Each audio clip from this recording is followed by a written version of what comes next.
21년 동안 데리고 살아줬으면 은혜를 알아야지, 이 못된 것. 시어머니의 손가락이 제 얼굴 앞에서 흔들렸습니다. 친정이 가난하다는 이유로 21년간 무시당했습니다. 밥 차리고 설거지하고 고개 숙이고 그게 제 결혼 생활의 전부였습니다. 아버지가 쓰러지셨을 때 남편에게 수술비를 부탁했습니다. 돌아온 대답은 친정에서 알아봐였습니다. 며칠 전 시동생에겐 3천만 원을 웃으며 건넸으면서요. 아버지가 돌아가신 날 떨리는 손으로 남편에게 전화했습니다. 신호음이 울리고 전화기 너머로 웅성거리는 소리가 들렸습니다. 공항 안내방송이었습니다. 여보, 아버지가 돌아가셨어. 제 목소리는 떨리고 있었습니다. 그때 젊은 여자 목소리가 들렸습니다.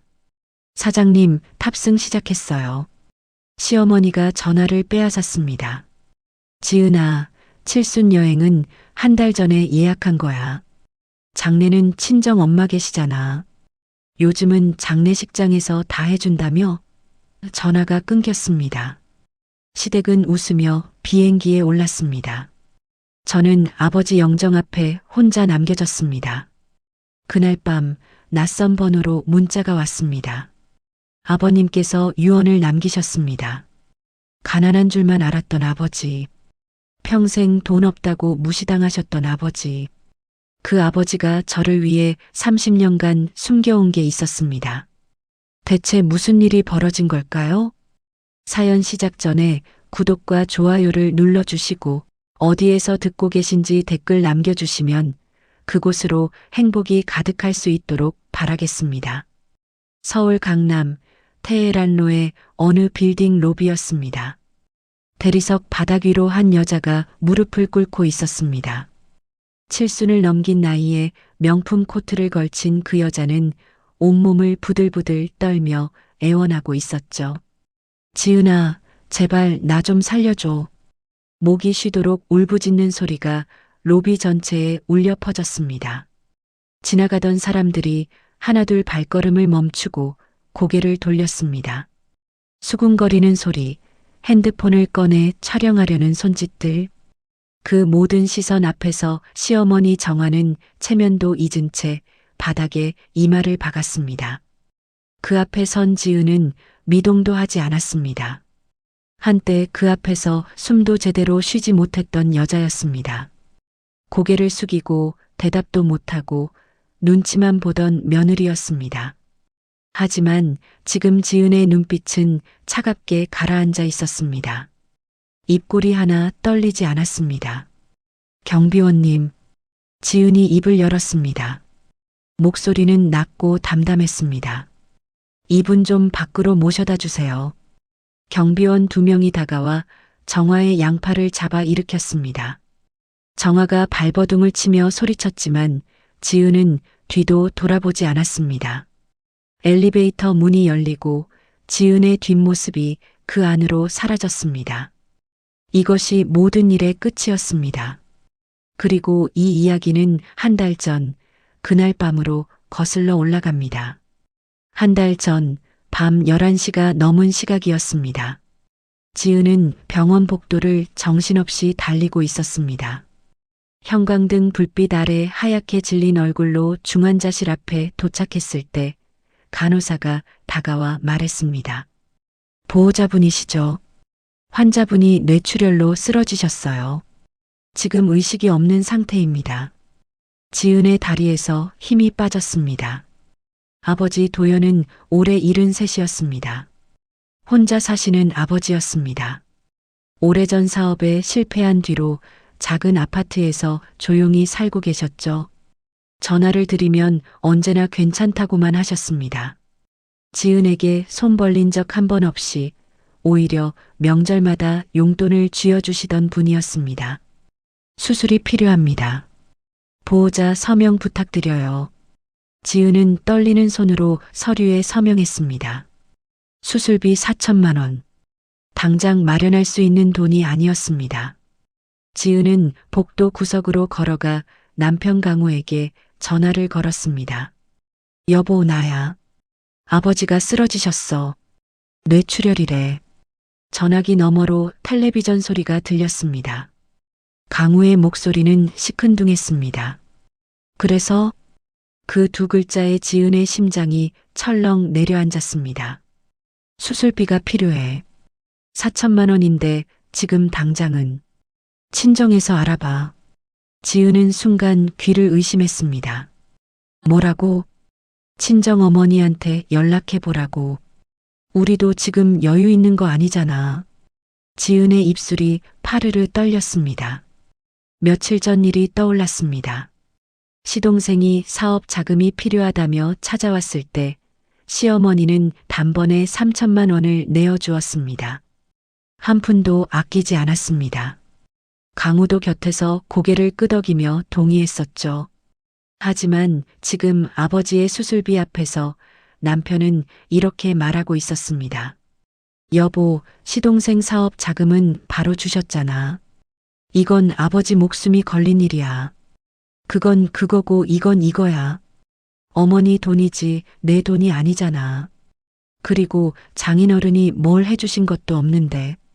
지은은 더 이상 말을 잇지 못했습니다. 27에 시집와서 21해를 살았습니다.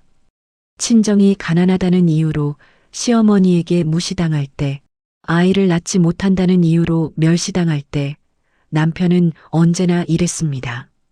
모른 척하거나 어머니 편을 들거나 단 한 번도 지은의 손을 잡아준 적이 없었습니다. 알았어. 내가 알아서 할게. 지은은 전화를 끊고 벽에 등을 기댔습니다. 차가운 병원 벽이 등골을 파고들었습니다. 눈물이 볼을 타고 흘러내렸지만 소리내어 울 수도 없었습니다. 복도를 오가는 간호사들의 시선이 느껴졌기 때문입니다. 그때였습니다. 복도 저쪽에서 낯익은 얼굴이 다가왔습니다. 아버지의 오랜 친구인 박 사장이었습니다. 수십 년 전 아버지와 함께 사업을 했던 분이었죠. 백발이 성성한 얼굴에 걱정이 가득했습니다. 지은이구나. 도연이가 쓰러졌다고 해서 달려왔어. 아저씨, 오셨어요. 박 사장은 중환자실 창문 너머를 한참 동안 바라보았습니다. 산소호흡기를 달고 누워있는 아버지의 모습을 보며 긴 한숨을 내쉬었습니다.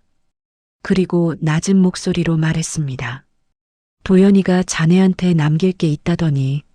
지은이 고개를 들었습니다. 네, 무슨 말씀이세요? 박 사장은 입을 열다 말고 잠시 망설였습니다. 무언가 말하려다가 고개를 저었습니다. 아니야, 내가 할 말이 아니지. 도연이가 직접 말해야 할 거야. 그 친구가 깨어나면. 그 말을 남기고 박 사장은 발걸음을 돌렸습니다. 지은은 그 뒷모습을 멍하니 바라보았습니다. 아버지가 남길 게 있다니. 도대체 무슨 뜻인지 알 수 없었습니다. 가진 것 없이 조용히 사시던 아버지가 무엇을 남기신다는 걸까요? 며칠 후 기적처럼 아버지가 눈을 떴습니다. 의사도 놀랄 만큼 빠른 회복이었습니다.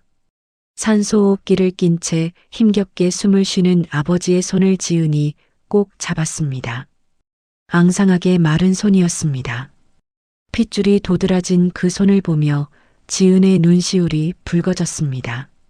아버지, 정신 드세요? 저예요, 지은이요. 도연은 희미하게 눈을 떴습니다. 초점 없는 눈동자가 천천히 딸의 얼굴을 찾았습니다. 메마른 입술이 달싹였습니다. 지은아. 네, 아버지. 말씀하세요. 아빠가. 미안해. 지은의 눈에 눈물이 고였습니다. 아버지는 평생 이 말을 달고 사셨습니다. 넉넉하게 해주지 못해서 미안하다고, 시집살이 힘들어도 참으라고밖에 못해서 미안하다고. 무슨 말씀이세요? 미안하실 거 하나도 없어요. 도연은 떨리는 손을 들어 딸의 손등을 어루만졌습니다. 거칠지만 따뜻한 손길이었습니다.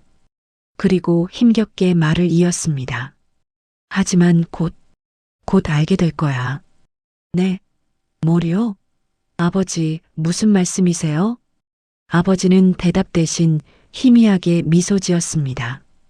주름진 얼굴에 번지는 그 미소가 어딘가 쓸쓸해 보였습니다. 눈꺼풀이 천천히 감겼습니다. 지은은 그 말의 의미를 알 수 없었습니다. 그저 아버지가 의식이 혼미해서 헛소리를 하시는 거라고 생각했습니다. 하지만 그 말이 모든 것의 시작이었습니다. 지은의 인생을 송두리째 뒤바꿀 비밀이 곧 드러나려 하고 있었습니다. 아버지가 눈을 뜬 건 기적이었습니다. 하지만 기적은 오래가지 않았습니다. 사흘 후 아버지의 상태가 급격히 나빠졌습니다. 새벽 3시 병원에서 걸려온 전화에 지은은 잠에서 벌떡 일어났습니다. 보호자분, 환자 상태가 급변했습니다. 지금 바로 오셔야 합니다. 지은은 옷도 제대로 챙기지 못한 채 병원으로 달려갔습니다. 중환자실 앞에 도착했을 때 의사가 심각한 표정으로 다가왔습니다. 재출혈이 발생했습니다. 응급수술을 진행해야 하는데 솔직히 말씀드리면 상황이 좋지 않습니다. 지은의 얼굴에서 핏기가 사라졌습니다. 살릴 수 있는 거죠? 수술하면 괜찮아지는 거죠? 의사는 대답 대신 잠시 침묵했습니다.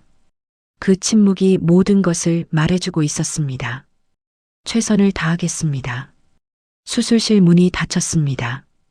지은은 복도 의자에 주저앉아 두 손을 모았습니다. 기도를 해본 적이 언제였는지 기억나지 않았습니다. 하지만 그 순간만큼은 간절히 빌었습니다. 제발 아버지를 살려달라고. 2시간이 지났습니다. 수술실 문이 열리고 의사가 나왔습니다. 마스크 위로 보이는 눈빛이 어두웠습니다. 지은은 벌떡 일어났습니다. 선생님, 아버지는요? 죄송합니다. 최선을 다했지만 그 뒤의 말은 들리지 않았습니다. 지은의 무릎이 꺾였습니다. 차가운 병원 바닥에 주저앉아 소리 없이 울었습니다. 아버지가 돌아가셨습니다. 세상에 단 하나뿐인 친정 식구가 언제나 미안하다고만 하시던 그 아버지가 떠나셨습니다. 한참을 울다가 지은은 떨리는 손으로 핸드폰을 꺼냈습니다. 남편에게 전화를 걸어야 했습니다. 아무리 냉정한 사람이라도 장인어른이 돌아가셨는데 오지 않을 수는 없을 거라고 생각했습니다. 전화벨이 울렸습니다. 1번, 2번, 3번, 4번째 신호음이 끝나갈 때쯤 전화가 연결되었습니다. 여보세요? 그런데 이상했습니다. 전화기 너머로 웅웅거리는 소음이 들렸습니다. 사람들이 웅성거리는 소리, 어디선가 들어본 듯한 안내방송 소리. 여보, 나야. 아버지가 방금. 말을 채 끝내기도 전에 낯선 여자 목소리가 끼어들었습니다. 사장님, 탑승 시작했어요. 얼른 가셔야 해요. 지은의 눈이 커졌습니다. 사장님? 지금 새벽 5시인데 탑승이라니? 그리고 저 여자 목소리는 누구지? 여보, 지금 어디야? 무슨 소리가? 그때 전화기 너머로 또 다른 목소리가 들렸습니다. 시어머니였습니다. 어머, 지은이니? 무슨 일이야, 이 새벽에? 지은은 숨을 골랐습니다. 어머님, 아버지가 방금 돌아가셨어요. 잠시 침묵이 흘렀습니다. 그리고 시어머니의 목소리가 돌아왔습니다. 놀랍게도 그 목소리에는 슬픔이나 안타까움 같은 것이 전혀 느껴지지 않았습니다. 아이고, 그래. 그래서? 지은은 귀를 의심했습니다. 그래서라니요. 장례를 치러야죠. 지금 어디 계세요? 이 소리는 뭐예요?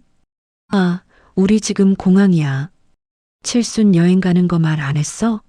1달 전에 예약한 거라 취소가 안 돼. 지은의 입술이 파르르 떨렸습니다. 지금 뭐라고 하신 거예요? 아버지가 돌아가셨는데 여행을 가신다고요? 장례는 내 친정 엄마 계시잖아. 둘이서 치르면 되지. 우리까지 갈 필요 있어? 믿을 수가 없었습니다. 21해를 모시고 살았습니다. 명절이면 새벽부터 일어나 음식을 차렸습니다. 시어머니 생신에는 한 번도 빠지지 않고 선물을 준비했습니다. 그런데 아버지가 돌아가신 날 시어머니는 여행을 간다고 했습니다. 여보, 전화 좀 바꿔줘요. 잠시 후 남편의 목소리가 들렸습니다. 지은아, 나야. 당신도 가는 거야? 아버지 돌아가셨는데? 남편은 잠시 망설이다가 대답했습니다. 미안해. 취소하면 비행기 값이며 호텔 예약이며 다 날아가잖아. 어머니 칠순인데 어떻게 안 가? 지은은 아무 말도 할 수 없었습니다. 목구멍이 막힌 것 같았습니다. 눈물이 볼을 타고 흘러내렸습니다. 그래, 알았어. 잘 다녀와. 전화를 끊고 지은은 한참 동안 멍하니 서 있었습니다. 새벽 병원 복도는 텅 비어 있었습니다. 형광등 불빛만 차갑게 내리쬐고 있었습니다. 지은은 혼자였습니다. 그때 문득 아까 전화에서 들린 그 목소리가 떠올랐습니다. 젊은 여자 목소리, 남편을 사장님이라고 부르던 그 목소리. 회사 직원이겠지 하고 생각하려 했지만 어딘가 찜찜한 느낌이 가시지 않았습니다. 지은은 고개를 저었습니다. 지금은 그런 걸 생각할 때가 아니었습니다. 아버지의 장례를 치러야 했습니다. 친정 어머니에게 전화를 걸었습니다. 어머니는 전화를 받자마자 울음을 터뜨렸습니다. 우리 영감이 그렇게 갔어? 어머니, 저 지금 병원이에요. 와주세요. 그래, 지금 바로 갈게. 사위는? 지은은 잠시 말을 멈췄습니다. 여행 가셨어요. 시어머님 칠순 여행이래요. 전화기 너머로 어머니의 한숨소리가 들렸습니다. 길고 깊은 한숨이었습니다. 그래, 알았다. 엄마가 갈게. 조금만 기다려. 전화를 끊고 지은은 다시 복도 의자에 앉았습니다. 창밖으로 동이 트고 있었습니다. 하늘이 서서히 밝아지고 있었지만 지은의 마음은 한없이 어두웠습니다. 장례식장으로 아버지를 모셨습니다.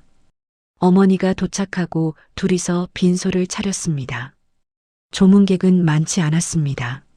아버지의 오래된 친구 몇 분, 동네 이웃 몇 분이 전부였습니다. 그런데 이상한 일이 있었습니다. 장례식장 입구 저쪽에 낯선 중년 남자가 서 있었습니다. 검은 코트를 입은 단정한 차림의 남자였습니다. 조문을 하러 온 것 같지는 않았습니다. 그저 멀리서 빈소 쪽을 바라보고만 있었습니다. 지은이 그쪽을 쳐다보자 남자는 고개를 살짝 숙여 인사를 하더니 발걸음을 돌렸습니다. 마치 확인할 것만 확인하고 떠나는 것 같았습니다. 누구지? 지은은 고개를 갸웃거렸습니다. 아버지의 지인인가 싶었지만 조문도 하지 않고 그냥 가버린 게 이상했습니다. 하지만 그때는 그게 무슨 의미인지 알 수 없었습니다. 그 남자가 아버지의 비밀을 간직한 사람이라는 것을 지은은 아직 알지 못했습니다. 장례는 사흘간 이어졌습니다. 지은은 친정 어머니와 단둘이 빈소를 지켰습니다. 낮에는 조문객을 맞이하고 밤에는 아버지 영정 앞에 앉아 뜬 눈으로 밤을 새웠습니다. 어머니는 연로한 몸으로 무리하시다가 둘째 날 저녁에 쓰러지셨습니다. 지은은 어머니를 억지로 집에 보내고 혼자 빈소를 지켰습니다. 셋째 날 밤 지은은 조물록을 펼쳐보았습니다. 아버지의 오래된 친구들, 동네 어르신들, 친정 쪽 먼 친척 몇 분, 이름들을 하나하나 읽어내려가던 지은의 손가락이 멈췄습니다. 시댁 식구 이름이 단 하나도 없었습니다. 남편도 시어머니도 시동생 부부도 21해를 함께한 가족 중 누구 하나 조문을 오지 않았습니다. 화환 하나, 조의금, 봉투 하나 도착하지 않았습니다. 지은은 조물록을 덮고 아버지 영정을 바라보았습니다. 환하게 웃고 계신 아버지 사진이 흐릿하게 번져 보였습니다. 아버지, 저 잘못한 거 없죠? 대답 없는 영정 앞에서 지은은 소리 없이 울었습니다. 장례 마지막 날 화장장으로 향했습니다. 관이 화장로로 들어가는 것을 지켜보는 내내 지은은 아버지의 손을 놓지 못했습니다. 마지막 순간 화장로 문이 닫히기 직전에 지은이 외쳤습니다. 아버지, 사랑해요. 평생 한 번도 하지 못했던 말이었습니다. 아버지 살아계실 때 한 번이라도 말할 걸. 후회가 가슴을 찔렀습니다. 화장이 끝나고 유골함을 받아들었습니다. 생각보다 가벼웠습니다. 70평생을 사신 아버지가 이렇게 가벼운 재가 되어 돌아오셨습니다. 지은은 유골함을 가슴에 꼭 안고 봉안당으로 향했습니다. 봉안당에 도착하자 직원이 다가왔습니다. 한도연 선생님 유족분이시죠? 이쪽으로 오세요. 직원의 안내를 따라 걸었습니다. 깔끔하게 정돈된 봉안당 내부는 햇살이 부드럽게 들어오는 좋은 자리였습니다. 창가 쪽 제일 좋은 위치에 아버지의 자리가 마련되어 있었습니다. 여기가 아버님 자리입니다. 지은은 고개를 갸웃거렸습니다. 제가 아직 자리 계약을 안 했는데요. 직원이 고개를 끄덕이며 대답했습니다. 아버님이 생전에 이곳 자리를 미리 계약해 두셨더라고요. 10년 전에요. 지은의 눈이 커졌습니다. 10년 전이요? 아버지가요? 네, 계약서에 따님 성함도 적어두셨어요. 나중에 따님이 오시면 안내해드리라고 하셨대요. 지은은 유골함을 안은 채 멍하니 서 있었습니다. 10년 전이면 아버지가 63이셨을 때입니다. 그때부터 이런 준비를 해두셨다니. 가진 것 없이 조용히 사시던 아버지가 어떻게 이런 좋은 자리를 계약하셨을까요? 박 사장이 했던 말이 떠올랐습니다.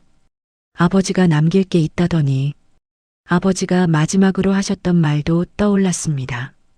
곧 알게 될 거라고 하셨죠. 무언가 연결되는 느낌이 들었지만 아직은 그게 무엇인지 알 수 없었습니다. 유골함을 봉안함에 모시고 두 손을 모았습니다. 아버지, 편히 쉬세요. 딸이 자주 올게요. 봉안당을 나서며 지은은 뒤를 돌아보았습니다. 햇살이 아버지의 자리를 비추고 있었습니다. 마치 아버지가 웃고 계신 것 같았습니다. 일주일 후 시댁 식구들이 여행에서 돌아왔습니다. 시어머니에게서 전화가 왔습니다. 지은아, 오늘 저녁에 우리 집으로 와. 여행 이야기도 하고 밥도 같이 먹자. 지은은 대답 대신 잠시 침묵했습니다. 아버지 장례에 오지 않은 사람들이 여행 이야기를 하자고 합니다. 화가 치밀어 올랐지만 지은은 꾹 참았습니다. 네, 어머님. 알겠습니다. 저녁 때 시댁에 도착하자 온 가족이 모여 있었습니다. 남편 강우, 시어머니 정화, 시동생 부부까지 모두 햇볕에 그을린 얼굴로 건강해 보였습니다. 거실 테이블 위에는 여행 사진들이 잔뜩 펼쳐져 있었습니다. 지은아, 여기 앉아. 사진 좀 봐. 시어머니가 손짓했습니다. 지은은 소파에 앉아 사진을 들여다보았습니다.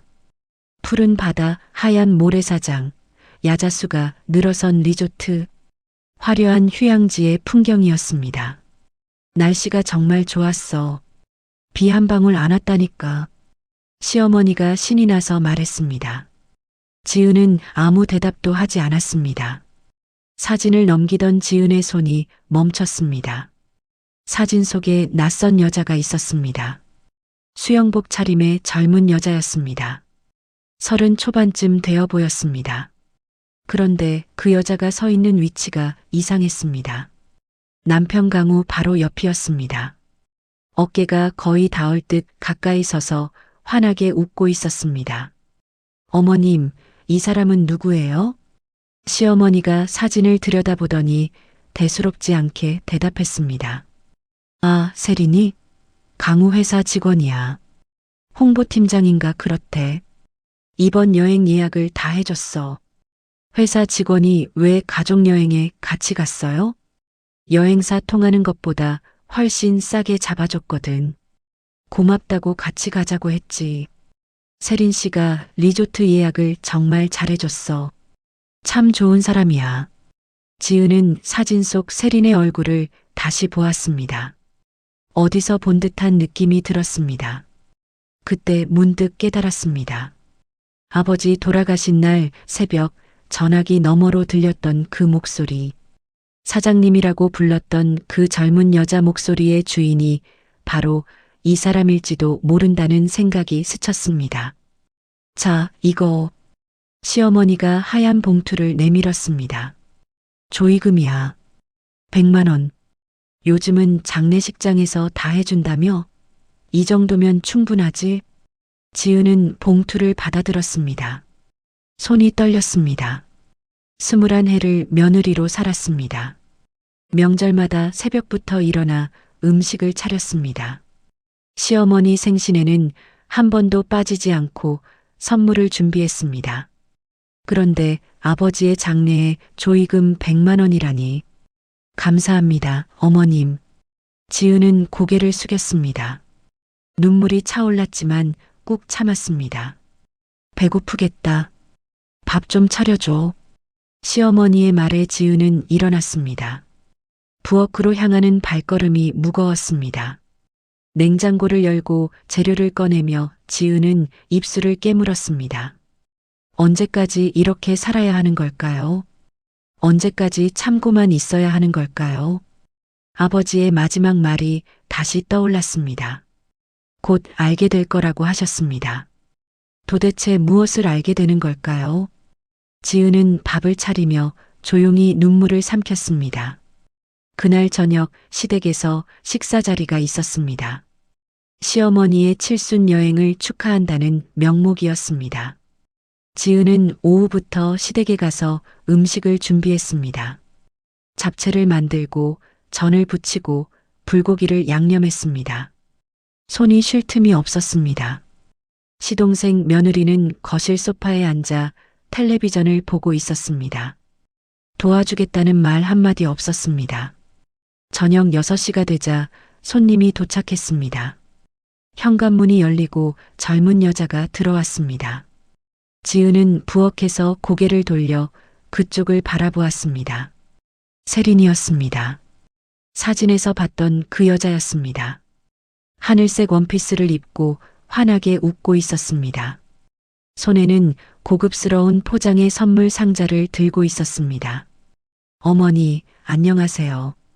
여행 다녀오시느라 고생 많으셨죠? 시어머니가 반갑게 세린을 맞이했습니다. 어머, 세린 씨 왔어? 어서 와. 뭘 이런 걸 또 사왔어. 여행 때 제가 미처 못 챙겨드린 게 있어서요. 어머니 피부에 좋은 거래요. 시어머니가 선물을 받아들며 활짝 웃었습니다. 지은은 그 모습을 묵묵히 지켜보았습니다. 며느리인 자신에게는 한 번도 저렇게 웃어주신 적이 없었습니다. 21해 동안 단 한 번도. 지은아, 뭐해? 세린 씨 음료 좀 갖다 드려. 시어머니의 목소리에 지은은 정신을 차렸습니다. 네, 어머님. 지은은 냉장고에서 음료를 꺼내 거실로 가져갔습니다. 세린에게 음료를 건네는 순간 두 사람의 눈이 마주쳤습니다. 세린이 미소를 지었습니다. 입꼬리는 올라가 있었지만 눈은 웃고 있지 않았습니다. 묘한 눈빛이었습니다. 마치 지은을 아래로 내려다보는 것 같은.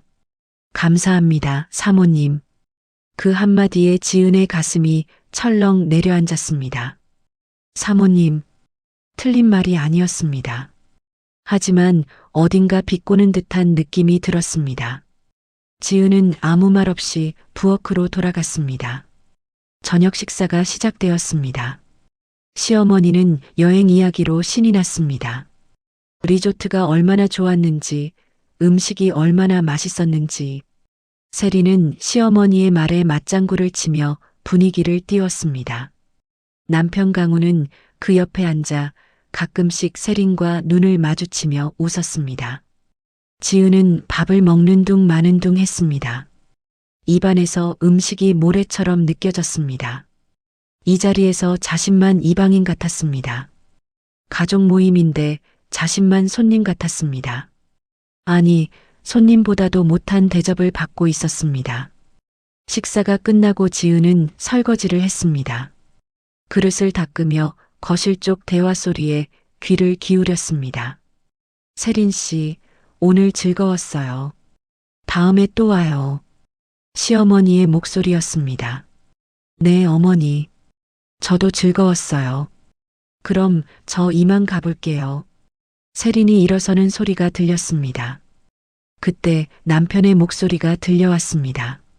세린 씨, 제가 태워다 드릴게요. 밤 늦었는데 혼자 가시면 위험하잖아요. 지은의 손이 멈췄습니다. 설거지하던 그릇을 내려놓고 거실 쪽을 바라보았습니다. 남편이 벌써 차 키를 들고 일어서고 있었습니다. 괜찮아요, 사장님. 택시 타면 되는데. 이 시간에 택시 잡기 힘들어요. 제가 데려다 드릴게요. 시어머니가 옆에서 거들었습니다. 그래, 강우야. 세린 씨 잘 데려다 줘. 늦은 시간에 젊은 여자가 혼자 다니면 위험해. 지은은 앞치마를 벗고 거실로 나왔습니다. 여보, 나도 같이 가. 집에 가야지. 남편이 지은을 돌아보았습니다. 그리고 지갑에서 10,000원짜리 2장을 꺼내 지은에게 내밀었습니다. 구겨진 지폐였습니다. 당신은 택시 타고 가. 방향이 반대라서. 지은은 그 돈을 멍하니 바라보았습니다. 방향이 반대라고요? 세린이 어디 사는지 어떻게 알죠? 왜 당연하다는 듯이 그 여자 집 방향을 알고 있는 거죠? 여보, 늦었으니까 빨리 가. 내일 아침에 봐. 남편은 더 이상 지은을 쳐다보지도 않았습니다. 세린과 함께 현관문을 나섰습니다. 문이 닫히는 소리가 크게 울렸습니다. 지은은 손에 쥐어진 구겨진 20,000원을 내려다보았습니다. 시어머니가 하품을 하며 말했습니다. 지은아, 설거지 다 했으면 가봐. 나도 피곤해서 자야겠다. 네, 어머님. 안녕히 주무세요. 지은은 가방을 들고 시댁을 나섰습니다. 아파트 단지를 걸어 나오는데 지하 주차장 출구 쪽에서 익숙한 차가 나오는 것이 보였습니다. 남편의 차였습니다. 지은은 멈춰섰습니다. 차 안을 보았습니다. 남편이 운전석에 앉아 있었고 세린이 조수석에 앉아 있었습니다. 두 사람이 무슨 이야기를 하는지 웃고 있었습니다. 세린이 고개를 뒤로 젖히며 웃는 모습이 보였습니다. 남편도 따라 웃었습니다. 21해를 함께 살았습니다. 하지만 남편이 저렇게 환하게 웃는 모습을 본 적이 언제였는지 기억나지 않았습니다. 적어도 지은과 함께 있을 때는 저런 표정을 지은 적이 없었습니다. 차가 단지를 빠져나갔습니다. 지은은 한참 동안 그 자리에 서 있었습니다. 밤바람이 차갑게 불어왔습니다. 손에 쥔 20,000원이 바람에 바스락거렸습니다. 택시를 잡아 집으로 향했습니다. 창밖으로 서울의 야경이 스쳐 지나갔습니다. 반짝이는 불빛들이 눈물에 번져 흐릿하게 보였습니다. 지은은 소리 내지 않고 조용히 울었습니다. 택시기사가 눈치챌까봐 창밖만 바라보았습니다. 무엇이 잘못된 걸까요? 21해 동안 최선을 다했습니다. 좋은 아내가 되려고 노력했습니다. 좋은 며느리가 되려고 애썼습니다. 그런데 왜 이렇게 된 걸까요? 왜 남편은 다른 여자에게 웃음을 보여주고 아내에게는 구겨진 20,000원을 던지는 걸까요? 집에 도착했습니다. 텅 빈 집이었습니다. 현관불을 켜고 신발을 벗었습니다. 거실 소파에 털썩 주저앉았습니다. 눈물은 이미 말라 있었습니다. 남은 건 텅 빈 허무함 뿐이었습니다. 그때 가방 안에서 핸드폰이 진동했습니다. 꺼내서 화면을 보니 문자 메시지가 와 있었습니다. 모르는 번호였습니다. 지은은 문자를 열어보았습니다. 한도연 선생님의 따님 한지은 씨 맞으시죠? 정태석 변호사입니다. 아버님께서 유언을 남기셨습니다. 상의드릴 중요한 말씀이 있으니 시간 되실 때 연락 부탁드립니다. 지은은 눈을 크게 떴습니다. 유언? 아버지가 유언을 남기셨다고요? 무슨 유언이지? 아버지는 가진 게 없으셨는데. 혼잣말이 입 밖으로 새어나왔습니다. 아버지는 오래전 사업에 실패하셨습니다. 작은 아파트에서 조용히 살고 계셨습니다. 유언을 남길 만한 재산이 있으셨을 리가 없었습니다. 그런데 이상한 일들이 떠올랐습니다. 장례식장에서 멀리서 지켜보던 낯선 남자, 봉안당에서 들은 이야기, 아버지가 10년 전에 미리 자리를 계약해 두셨다는 것, 그리고 아버지의 마지막 말, 곧 알게 될 거라고 하셨던 그 말. 설마. 지은의 심장이 두근거리기 시작했습니다. 뭔가 연결되는 느낌이 들었습니다. 퍼즐 조각들이 맞춰지려는 것 같았습니다. 하지만 아직 전체 그림은 보이지 않았습니다. 변호사에게 답장을 보내려는 순간 또 다른 문자가 도착했습니다. 이번에는 남편이었습니다. 오늘 회사에서 잘게. 내일 아침 일찍 미팅 있어서. 지은은 그 문자를 한참 동안 바라보았습니다. 회사에서 잔다고요? 세린을 데려다 주러 갔으면서요? 지금 몇 시인데 회사에서 자요? 답장을 보내지 않았습니다. 핸드폰을 소파 위에 내려놓고 천장을 올려다보았습니다. 머릿속이 복잡했습니다. 남편과 세린 사이에 무슨 일이 있는 건지, 아버지의 유언은 또 뭔지, 생각이 꼬리에 꼬리를 물었습니다. 침대에 누웠지만 잠이 오지 않았습니다. 뒤척이다가 다시 핸드폰을 집어들었습니다. 변호사에게 온 문자를 다시 읽었습니다. 아버님께서 유언을 남기셨습니다. 아버지의 얼굴이 떠올랐습니다. 병원 침대에 누워 힘겹게 말씀하시던 아버지. 미안하다고 하셨습니다. 하지만 곧 알게 될 거라고 하셨습니다. 아버지, 대체 뭘 알게 되는 거예요? 지은은 핸드폰을 가슴에 안고 눈을 감았습니다. 잠은 오지 않았습니다. 바깥에서 새벽 새소리가 들려올 때까지 뒤척이며 밤을 지새웠습니다. 내일이면 알 수 있을 것입니다. 아버지가 남기신 비밀이 무엇인지, 그리고 그것이 지은의 인생을 어떻게 바꿔놓을지. 창밖으로 동이 트고 있었습니다. 지은은 일어나 앉았습니다. 결심이 섰습니다. 변호사님을 만나봐야겠어. 새로운 하루가 시작되고 있었습니다. 그리고 지은의 인생도 곧 새롭게 시작될 참이었습니다. 다음 날 아침 지은은 변호사에게 전화를 걸었습니다. 정태석 변호사님이시죠? 어젯밤에 문자 주셨던 한지은입니다. 전화기 너머로 차분한 남자 목소리가 들려왔습니다. 아, 한지은 씨. 연락 주셔서 감사합니다. 아버님 장례 때 멀리서 뵈었습니다. 조문을 드리려 했는데 아직 때가 아닌 것 같아서 그냥 돌아왔습니다. 지은의 눈이 커졌습니다. 장례식장에서 멀리서 지켜보던 그 남자가 이 변호사였던 겁니다. 아버지와 어떤 관계이신 거예요? 직접 만나서 말씀드리고 싶습니다. 오늘 시간 되시면 사무실로 와주시겠어요? 중요한 서류들이 있습니다. 지은은 잠시 망설였습니다. 혹시 사기가 아닐까 하는 생각이 스쳤습니다. 요즘 이런 수법으로 돈을 뜯어가는 사람들이 많다고 들었습니다. 하지만 아버지의 마지막 말이 떠올랐습니다. 곧 알게 될 거라고 하셨던 그 말. 알겠습니다. 주소 알려주세요. 오전 10시 지은은 서초동에 있는 법률사무소에 도착했습니다. 생각보다 규모가 큰 사무실이었습니다. 접수대 직원이 안내해준 회의실로 들어가자 중년의 남자가 일어나 인사했습니다. 장례식장에서 봤던 그 사람이 맞았습니다. 단정한 양복 차림에 온화한 인상이었습니다. 한지은 씨, 반갑습니다. 정태석입니다. 안녕하세요.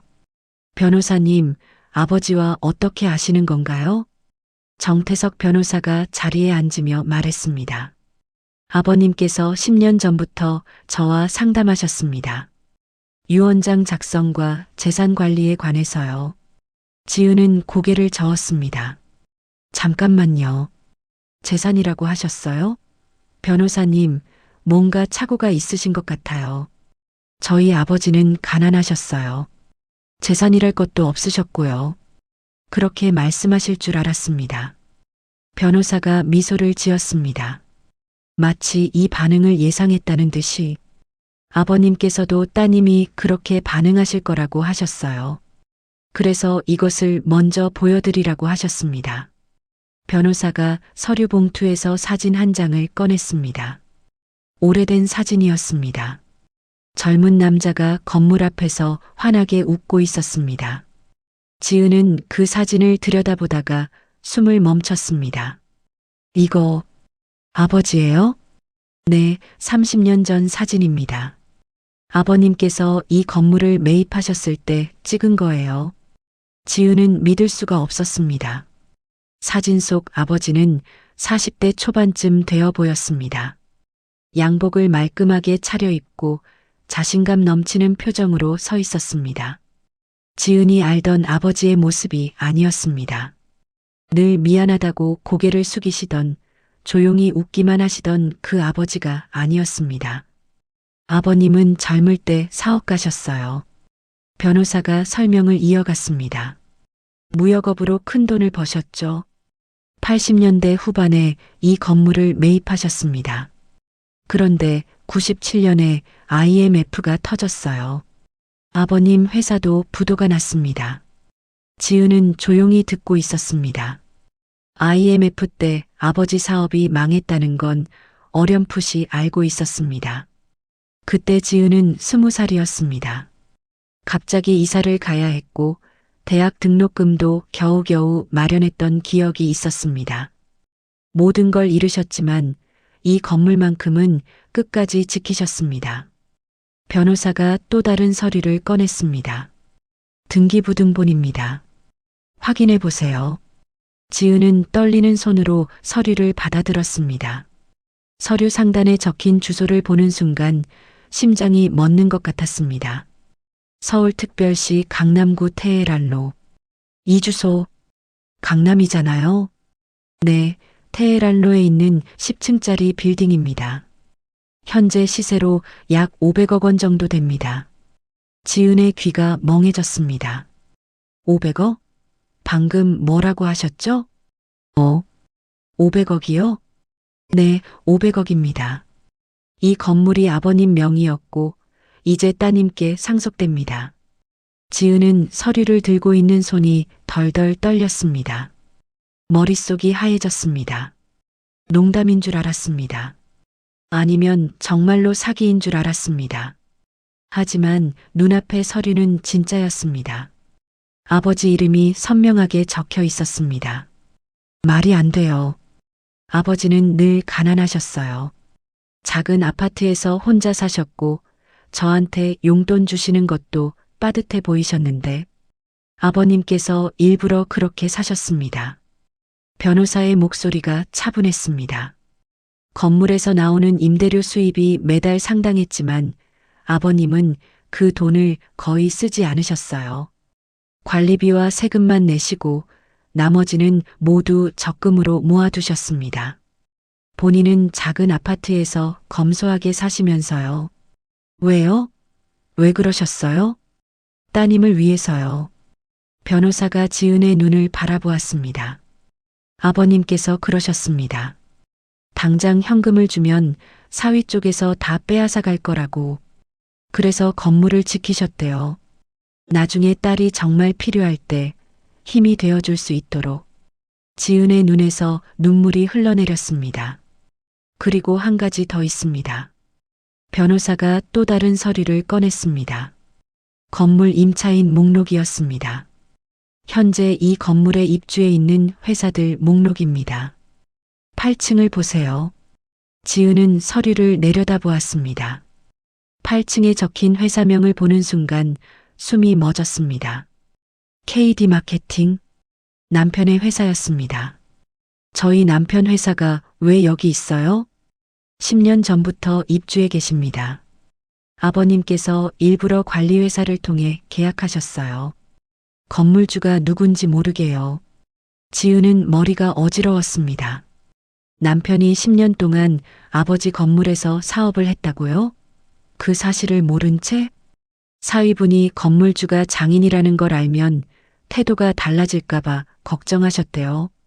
재산 때문에 잘해주는 건지 진심으로 따님을 사랑하는 건지 알 수 없으니까요. 지은은 아무 말도 할 수 없었습니다. 아버지가 이렇게까지 생각하고 계셨다니. 딸 걱정에 30년을 숨기고 사셨다니. 마지막으로 이것을 전해드리라고 하셨습니다. 변호사가 봉투 하나를 건넸습니다. 하얀 봉투 위에 익숙한 글씨가 적혀 있었습니다. 지은에게. 아버지의 필체였습니다.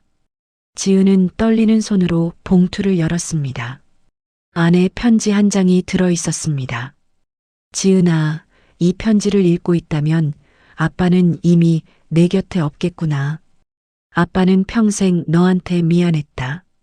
넉넉하게 해주지 못해서 시집 갈 때 제대로 된 혼수 하나 못 챙겨줘서 시댁에서 무시당하는 모습을 보면서도 나서지 못해서 아빠가 당장 쓸 수 있는 현금이 없었던 건 사실이야.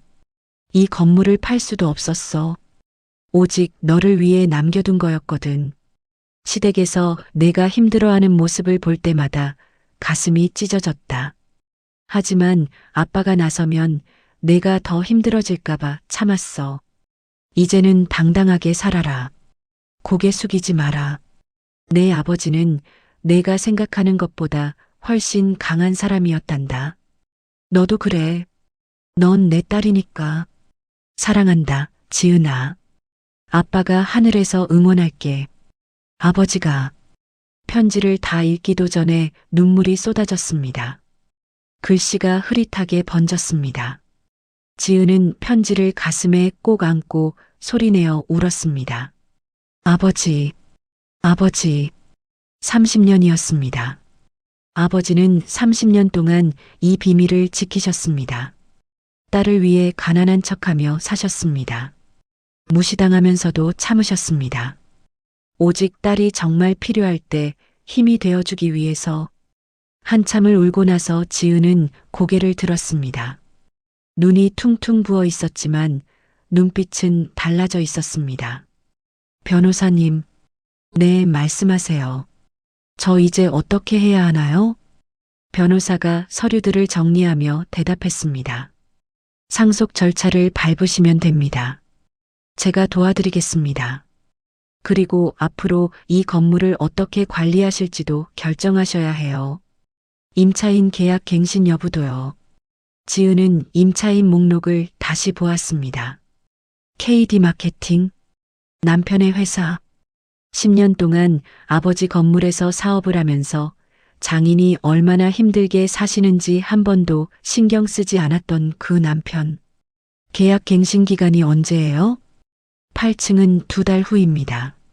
지은은 조용히 고개를 끄덕였습니다. 마음속에서 무언가가 단단하게 굳어지는 느낌이 들었습니다. 일단 상속 절차부터 진행해 주세요. 사무실을 나서며 지은은 하늘을 올려다보았습니다. 맑은 하늘이었습니다. 어딘가에서 아버지가 내려다보고 계신 것 같았습니다. 아버지, 이제 알았어요. 고개 숙이지 않을게요. 지은의 입가에 희미한 미소가 번졌습니다. 21해 동안 참아왔던 것들이 떠올랐습니다. 하지만 이제는 달랐습니다. 더 이상 당하고만 있지 않을 겁니다. 아버지가 주신 힘으로 이제 제대로 싸워볼 생각이었습니다. 변호사 사무실에서 돌아온 지은은 한동안 멍하니 앉아 있었습니다. 500억? 아버지가 남기신 건물. 그리고 그 건물에 10년째 입주해 있는 남편의 회사. 머릿속이 복잡했습니다. 너무 많은 일이 한꺼번에 일어났습니다. 정신을 차리고 일어났습니다.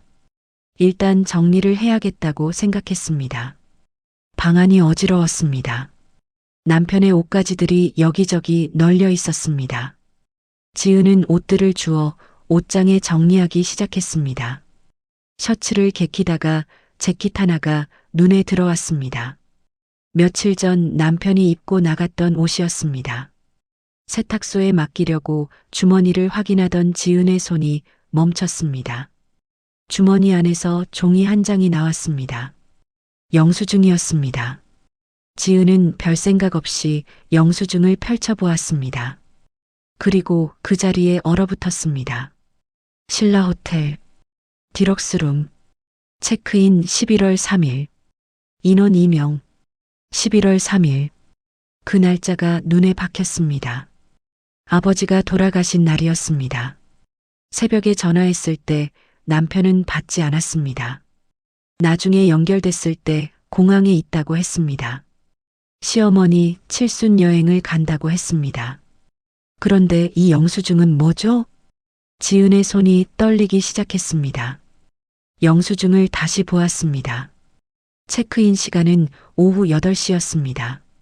그날 저녁 8시면 아버지가 응급수술을 받고 계실 때였습니다.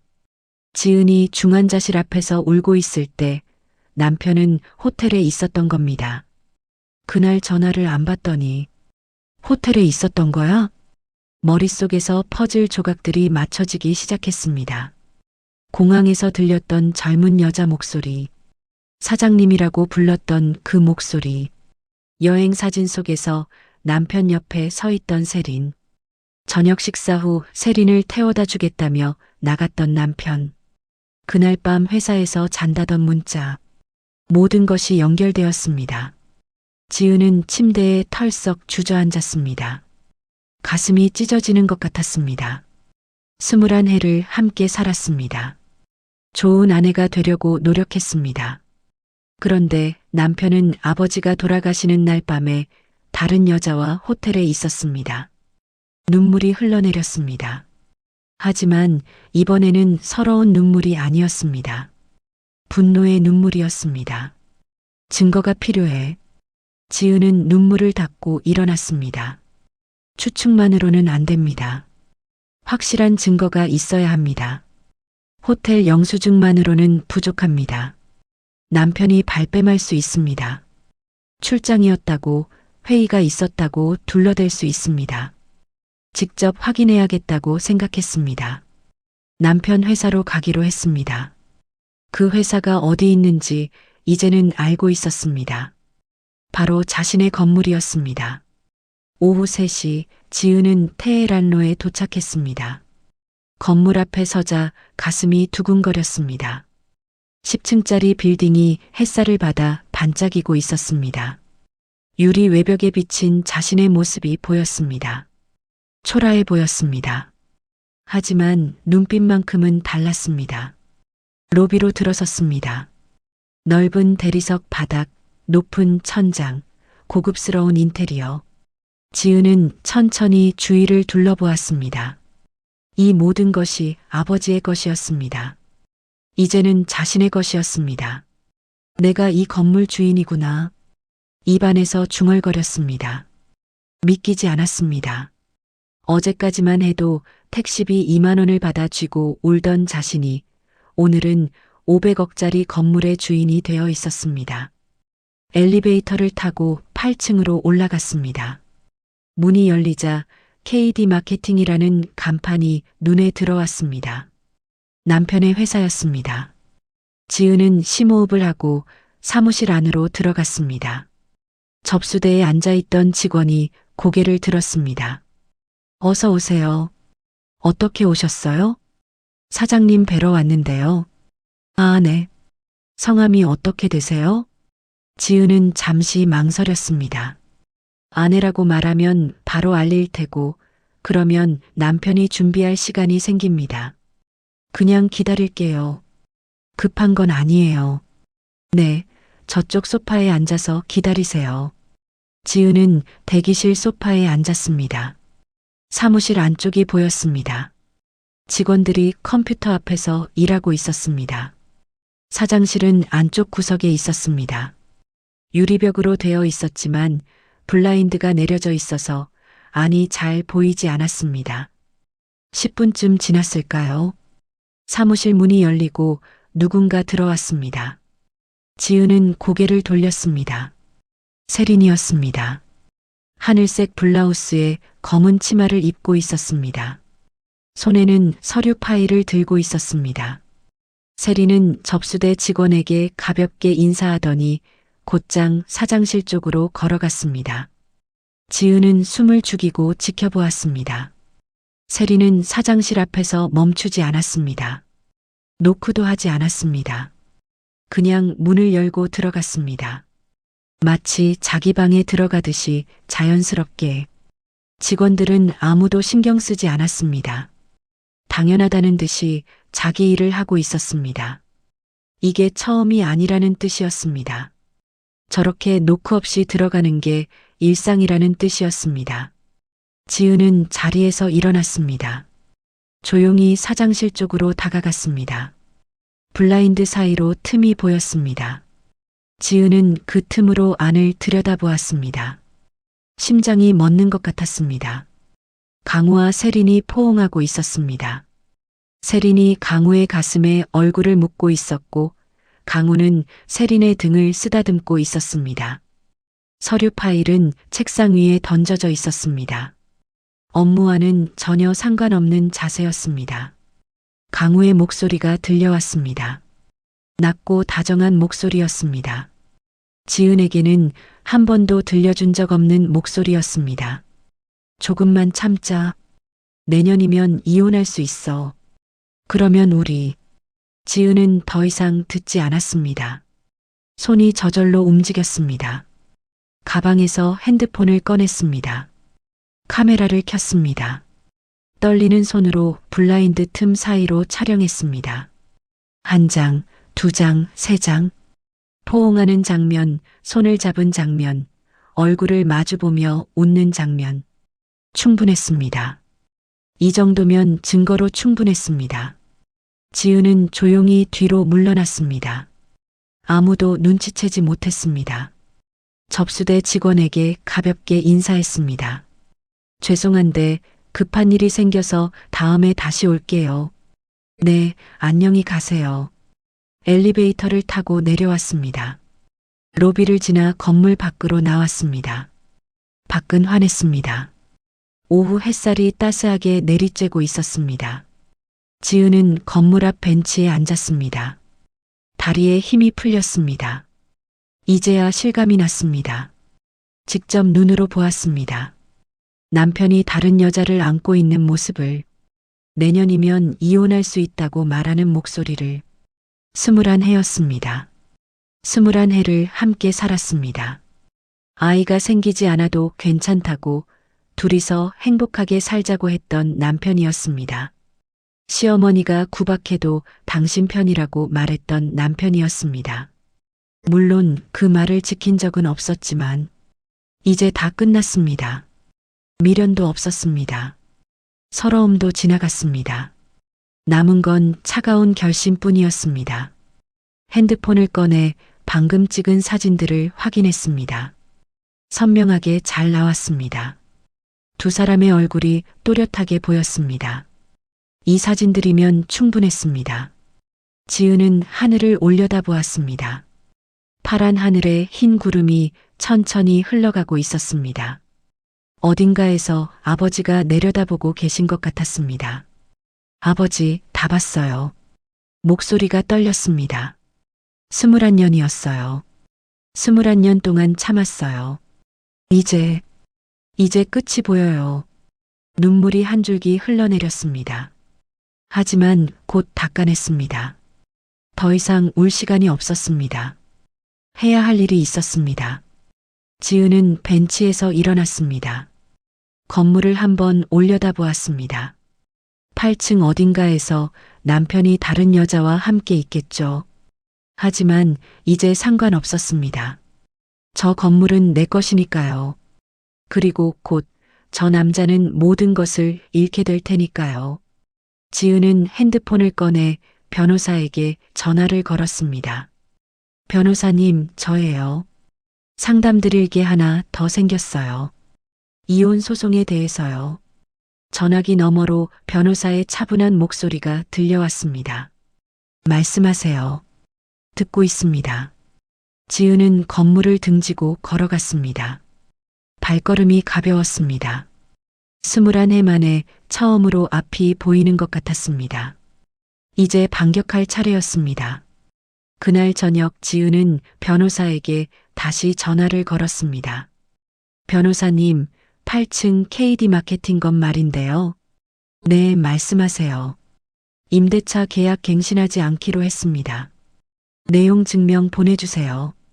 전화기 너머로 잠시 침묵이 흘렀습니다. 변호사가 조심스럽게 물었습니다. 사모님, 그 회사가 사위분 회사인 거 알고 계시죠? 알고 있어요. 그래서 안 하는 거예요. 혹시 무슨 일이 있으신 건가요? 지은은 잠시 망설이다가 대답했습니다. 남편이 바람을 피웠어요. 2년째요. 이혼할 생각이에요. 다시 침묵이 흘렀습니다. 변호사의 목소리가 진지해졌습니다. 알겠습니다. 내용 증명 바로 발송하겠습니다. 그리고 이혼 소송건도 함께 준비해 드릴게요. 증거 자료 있으시면 정리해서 보내주세요. 네, 감사합니다. 전화를 끊고 지은은 창밖을 바라보았습니다. 마음이 이상하게 고요했습니다. 21해를 함께한 남편이었습니다. 그 사람과 이혼을 결심했는데도 슬프지 않았습니다. 오히려 홀가분했습니다. 무거운 짐을 내려놓는 기분이었습니다. 나흘이 지났습니다. 그날 오후 현관문이 벌컥 열리는 소리가 났습니다. 지은은 거실 소파에 앉아 책을 읽고 있었습니다. 고개를 돌리자 남편 강우가 서 있었습니다. 얼굴이 하얗게 질려 있었습니다. 손에는 서류 봉투를 들고 있었습니다. 이게 뭐야? 강우가 서류를 흔들며 소리쳤습니다. 지은은 천천히 책을 내려놓았습니다. 뭐가요? 이거 말이야. 이 내용 증명. 강우가 서류를 거실 테이블 위에 내던졌습니다. 지은은 서류를 힐끗 보았습니다. 변호사가 보낸 내용 증명이었습니다. 임대차 계약 갱신 거절 통보서. 건물주가 갑자기 계약을 안 한다는 거야. 10년 동안 한 번도 문제없이 지냈는데 갑자기. 지은은 아무 말 없이 남편을 바라보았습니다. 그런데 발신인 이름이 왜 당신이야? 한지은, 설명해봐. 강우의 목소리가 점점 높아졌습니다. 지은은 여전히 침착했습니다. 소파에서 일어나 남편과 마주 섰습니다. 왜 그럴까요? 왜 내 이름으로 내용 증명이 갔을까요? 당신이 생각해 보세요. 강우의 얼굴에 혼란이 스쳤습니다. 지은은 천천히 말을 이었습니다. 내가 건물주니까요. 강우의 눈이 커졌습니다. 뭐라고? 테헤란로 그 건물 내 거예요. 아버지가 유산으로 물려주셨어요. 강우는 멍하니 서 있었습니다. 입이 벌어진 채로 지은을 바라보았습니다. 믿을 수 없다는 표정이었습니다. 무슨 소리야? 장인어른이 무슨 건물을 가지고 계셔? 말도 안 돼. 지은은 서랍에서 서류 한 장을 꺼냈습니다. 등기부등본이었습니다. 강우 앞에 내밀었습니다. 직접 확인해 보세요. 강우가 떨리는 손으로 서류를 받아들었습니다.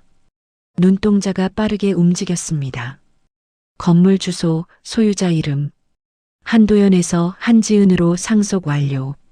이게 진짜야? 10년 동안 당신이 낸 임대료 다 우리 아버지한테 갔어요. 당신은 몰랐겠지만 강우의 얼굴에서 핏기가 사라졌습니다. 다리에 힘이 풀렸는지 소파에 털썩 주저앉았습니다. 500억짜리 건물이에요. 매달 임대료 수입만 5억이 넘고요. 지은의 목소리는 담담했습니다.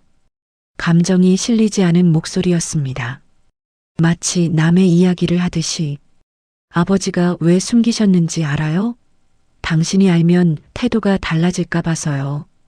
재산 때문에 잘해주는 건지 진심인지 알 수 없으니까요. 강우가 고개를 들었습니다.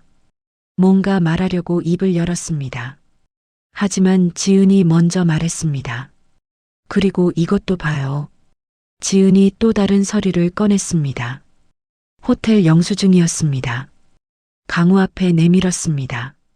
11월 3일 신라호텔 2인. 이날이 무슨 날인지 알아요? 강우의 얼굴이 굳어졌습니다. 아버지 돌아가신 날이에요. 내가 중환자실 앞에서 울고 있을 때 당신은 호텔에 있었어요. 누구랑 있었어요? 강우가 입술을 달싹였습니다. 아무 말도 나오지 않는 것 같았습니다. 대답 안 해도 돼요. 나도 알아요. 지은이 핸드폰을 꺼내 사진을 보여주었습니다. 회사에서 찍은 사진이었습니다. 강우와 세린이 포옹하고 있는 장면, 손을 잡고 있는 장면, 얼굴을 마주보며 웃고 있는 장면. 내년이면 이혼할 수 있다고 했죠? 그러면 우리 일라고 했죠? 강우의 얼굴이 창백해졌습니다. 사진을 보는 눈이 흔들리고 있었습니다. 지은아, 이건 변명 안 해도 돼요. 듣고 싶지 않아요. 지은의 목소리가 단호했습니다. 나가요.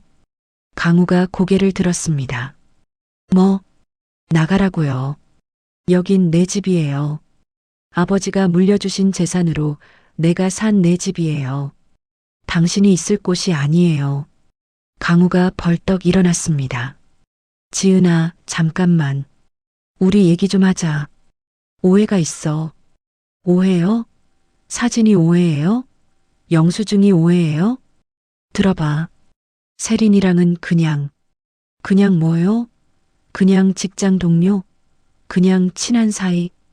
지은이 한 걸음 다가섰습니다.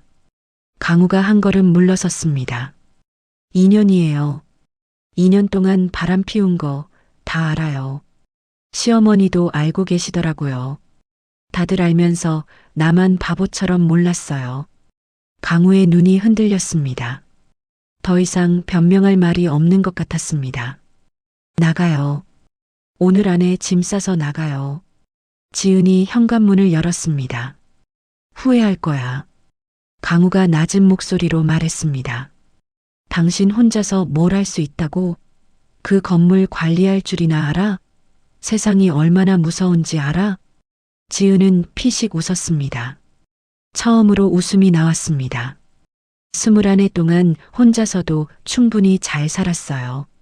시댁 눈치 보면서 당신 뒷바라지하면서 아무것도 없이 버텼어요. 이제 500억이 생겼는데 못할 게 뭐가 있어요? 강우의 얼굴이 일그러졌습니다. 그리고요. 지은이 덧붙였습니다. 건물 계약 갱신 절대 안 해줄 거예요. 2달 후에 나가세요. 새 사무실 알아보시든지요. 미쳤어? 회사가 망하면 어쩌려고.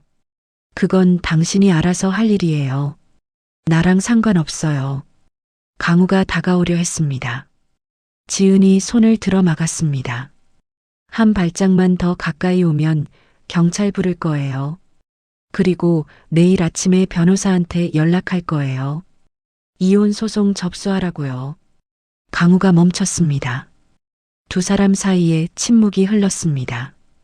강우의 눈에 분노와 당혹감이 뒤섞여 있었습니다. 하지만 지은의 눈은 흔들리지 않았습니다. 신발 신어요. 지은이 현관 쪽을 가리켰습니다. 짐은 내일 가져가도 돼요. 오늘은 일단 나가요. 강우는 한참 동안 지은을 노려보았습니다. 하지만 결국 고개를 돌렸습니다. 신발을 신고 현관문을 나섰습니다. 문이 닫히기 직전 뒤도 돌아보지 않고 말했습니다. 두고 봐. 이렇게 안 끝나. 문이 닫혔습니다. 발걸음 소리가 멀어졌습니다. 엘리베이터 소리가 들렸습니다. 그리고 고요해졌습니다. 지은은 현관문에 등을 기대고 서 있었습니다. 다리에 힘이 풀렸습니다. 천천히 바닥에 주저앉았습니다. 해냈습니다. 드디어 해냈습니다. 21해 동안 한 번도 하지 못했던 말을 했습니다. 한 번도 보여주지 못했던 모습을 보여줬습니다. 무섭기도 했고 떨리기도 했습니다. 하지만 후회는 없었습니다. 핸드폰을 꺼내 변호사에게 문자를 보냈습니다. 변호사님, 이혼 소송 준비해 주세요. 증거 자료는 내일 보내드릴게요. 답장이 금방 왔습니다. 알겠습니다. 잘하셨습니다. 지은은 핸드폰을 가슴에 안고 천장을 올려다보았습니다. 아버지, 저 해냈어요. 고개 안 숙였어요. 눈물이 흘러내렸습니다. 서러운 눈물이 아니었습니다. 후련한 눈물이었습니다. 21해 동안 삼킨 울음이 한꺼번에 쏟아져 나오는 것 같았습니다. 한참을 울고 나서 지은은 일어났습니다. 부엌으로 가서 물 한 잔을 마셨습니다. 창밖으로 밤하늘이 보였습니다. 별이 반짝이고 있었습니다. 지은은 그 별을 바라보며 중얼거렸습니다. 이제 시작이야. 아직 끝난 게 아니었습니다. 세린도 있고 시어머니도 있었습니다. 하지만 두렵지 않았습니다. 이제는 혼자가 아니니까요. 아버지가 남겨주신 힘이 있으니까요. 지은은 컵을 내려놓고 침실로 향했습니다. 오늘 밤은 푹 잘 수 있을 것 같았습니다. 21해 만에 처음으로. 다음 날 오후 낯선 번호로 전화가 왔습니다. 지은은 핸드폰 화면을 보며 잠시 망설였습니다. 모르는 번호였습니다. 요즘 스팸 전화가 많아서 안 받으려다가 혹시 변호사 쪽에서 온 연락일 수도 있겠다 싶어 전화를 받았습니다. 여보세요? 사모님이시죠? 익숙한 목소리였습니다. 지은의 눈이 가늘어졌습니다. 세린이었습니다. 누구세요? 윤세린이에요. 사장님 회사 홍보팀장이요. 만나서 얘기하고 싶어요. 지은은 아무 말 없이 듣고 있었습니다. 오해가 있으신 것 같아서요. 직접 만나서 설명드리고 싶어요. 오해라. 지은은 속으로 비웃었습니다. 포옹하고 손잡고 내년이면 이혼할 수 있다고 속삭이는 게 오해라고요? 좋아요. 만나죠. 지은은 담담하게 대답했습니다. 오히려 잘 됐다고 생각했습니다. 어차피 한 번은 만나야 할 사람이었습니다. 피하고 싶지 않았습니다. 강남역 근처 카페로 올게요. 주소 문자로 보내드릴게요. 알겠어요. 전화를 끊고 지은은 거울 앞에 섰습니다. 얼굴이 많이 수척해져 있었습니다. 며칠 사이에 일어난 일들이 너무 많았습니다. 하지만 눈빛만큼은 흔들리지 않았습니다. 화장을 고치고 옷을 갈아입었습니다. 단정하지만 초라해 보이지 않는 옷으로 오후 3시 강남역 근처 카페에 도착했습니다. 창가 자리에 세린이 먼저 와서 앉아 있었습니다. 지은을 보자 손을 흔들었습니다. 환하게 웃고 있었습니다. 마치 오랜 친구를 만난 것처럼. 지은은 천천히 다가가 맞은편에 앉았습니다. 세린이 먼저 입을 열었습니다. 언니 와주셔서 감사해요. 언니. 지은의 눈썹이 살짝 올라갔습니다. 언제부터 언니였죠? 아메리카노 시켜드릴까요? 아니면 라떼? 아메리카노요. 세린이 직원을 불러 주문했습니다. 커피가 나올 때까지 세린은 연신 미소를 지으며 날씨 얘기, 카페 분위기 얘기를 했습니다. 지은은 그저 듣고만 있었습니다. 커피가 도착하자 세린이 본론을 꺼냈습니다. 언니, 저희 사이에 오해가 있는 것 같아요. 오해요? 네. 저랑 사장님은 그냥 직장 상사와 부하 직원 사이예요. 그 이상도 이하도 아니에요. 세린의 눈이 초롱초롱했습니다. 진심인 것처럼 보였습니다. 연기를 잘하는구나. 지은은 생각했습니다. 회사 일로 자주 만나다 보니까 오해가 생긴 것 같아요. 여행도 제가 예약을 도와드린 것 뿐이고요. 정말 아무 사이 아니에요. 지은은 커피를 한 모금 마셨습니다. 쓴맛이 입안에 퍼졌습니다. 컵을 내려놓고 가방에서 서류를 꺼냈습니다. 이것도 오해인가요? 호텔 영수증이었습니다. 테이블 위에 놓았습니다. 세린의 시선이 영수증으로 향했습니다. 11월 3일 신라호텔 2인. 이날 누가 같이 있었는지 알아요? 세린의 미소가 살짝 굳어졌습니다. 하지만 금방 표정을 회복했습니다. 그건 회사 미팅이 있어서. 그리고 이것도요. 지은이 핸드폰을 꺼내 사진을 보여주었습니다. 회사에서 찍은 사진이었습니다. 강우와 세린이 포옹하고 있는 장면. 세린의 얼굴에서 미소가 완전히 사라졌습니다. 직장 상사와 부하 직원이 이렇게 껴안나요? 지은이 다음 사진을 넘겼습니다. 손을 잡고 있는 장면. 얼굴을 마주보며 웃는 장면. 내년이면 이혼할 수 있다고 했죠? 그러면 우리라고 했죠? 직접 들었어요. 세린의 눈빛이 변했습니다. 초롱초롱하던 눈이 차갑게 식었습니다. 마치 가면을 벗은 것처럼 전혀 다른 얼굴이 되었습니다. 알았어요. 세린이 커피잔을 내려놓았습니다. 사실대로 말할게요.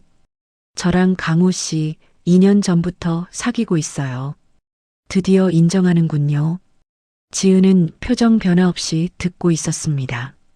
처음에는 그냥 좋아하는 감정이었어요. 그런데 시간이 지나면서 진심이 됐어요. 강우 씨도 저를 사랑해요.